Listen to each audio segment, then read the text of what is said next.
What's going on, peeps? Just chilling before work. I got about 15 minutes. My co-workers are standing around, so I hope they don't bug me while I'm recording this. Well, I finished reading Chamber of Secrets, Harry Potter, so I figured I'd do a little review real quick, what I thought of it.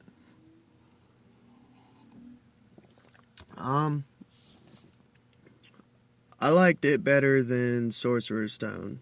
I just did a review on it. If you haven't checked it out and you want, go ahead and watch it if you want.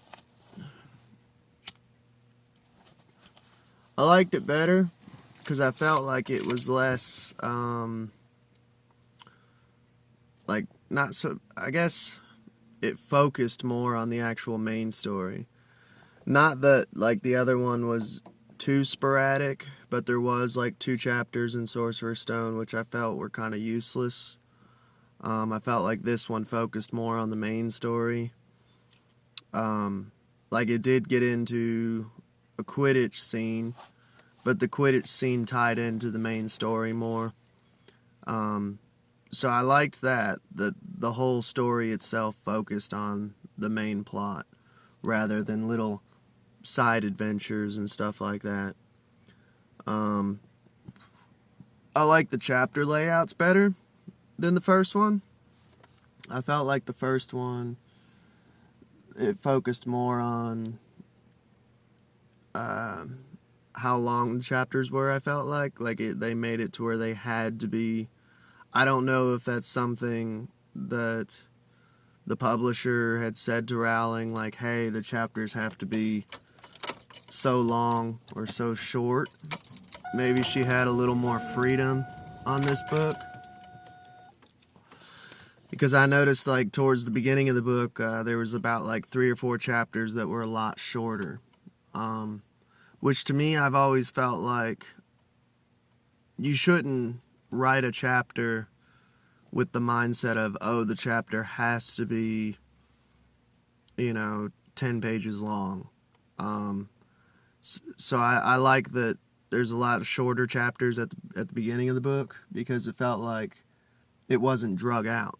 That's one thing that's always irritated me with writing classes and stuff in high school was the teachers would give you a writing assignment and be like, oh, it has to be 5 pages long.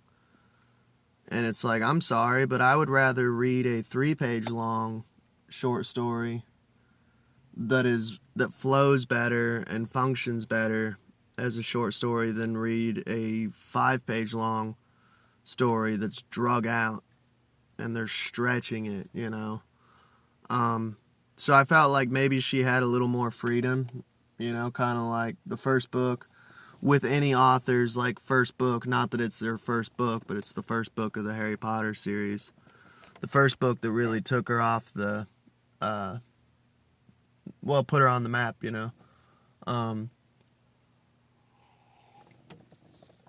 So I think she definitely probably had more say in what she's like, look, I'm gonna do it my way or the highway. This first book sold gazonkers, and I'm gonna do what I want with it.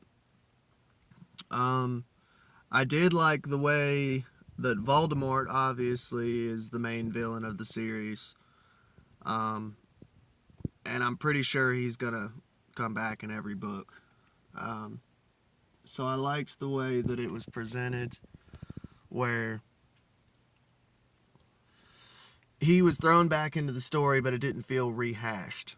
Kind of like, I don't know, comparing it to something like Zelda. In Zelda, Ganon's the villain in every story. And essentially, it's the same storyline every time. Ganon comes to destroy Hyrule, to get the Triforces. Link has to save the day.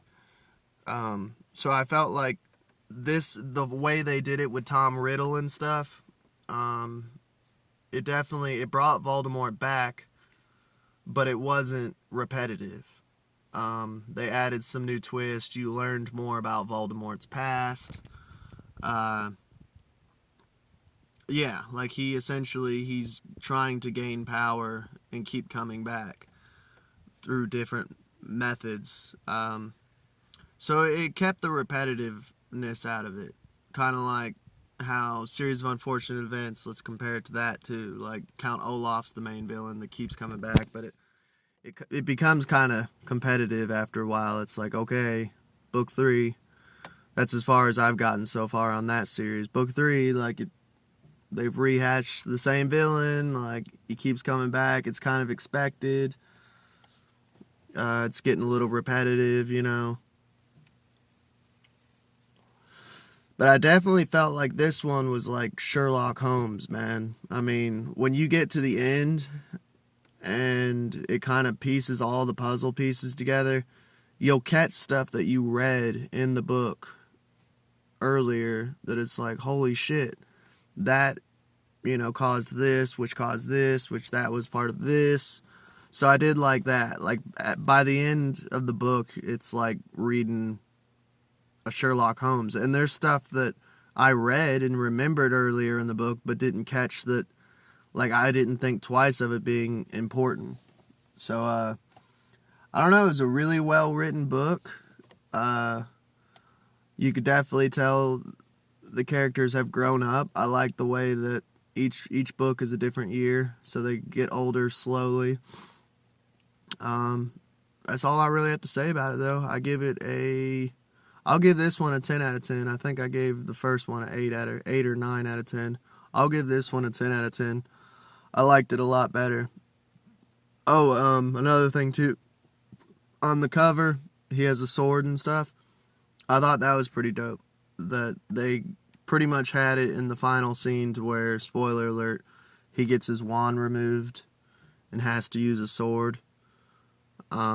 It doesn't look like the rest of the series. I'm not positive. I don't think he has the sword anymore. But I thought that was pretty dope that they're like, the final battle, they were kind of like, fuck magic, let's do some hack and slash shit. So that was a cool change. But yeah, that's about it. Let me know in the comments if you've read it and what you thought about it, if you like it. If you like it better than the first one. I finished reading Cursed Child last night, so I'm going to do a review on it. But yeah, sadly I've had to read them out of order because of the availability of the books. So yeah, I'm having to read the whole series out of order. I finished reading it last night, and now I'm reading Deathly Hallows, so the reviews will come in out of order too. But y'all have a good day.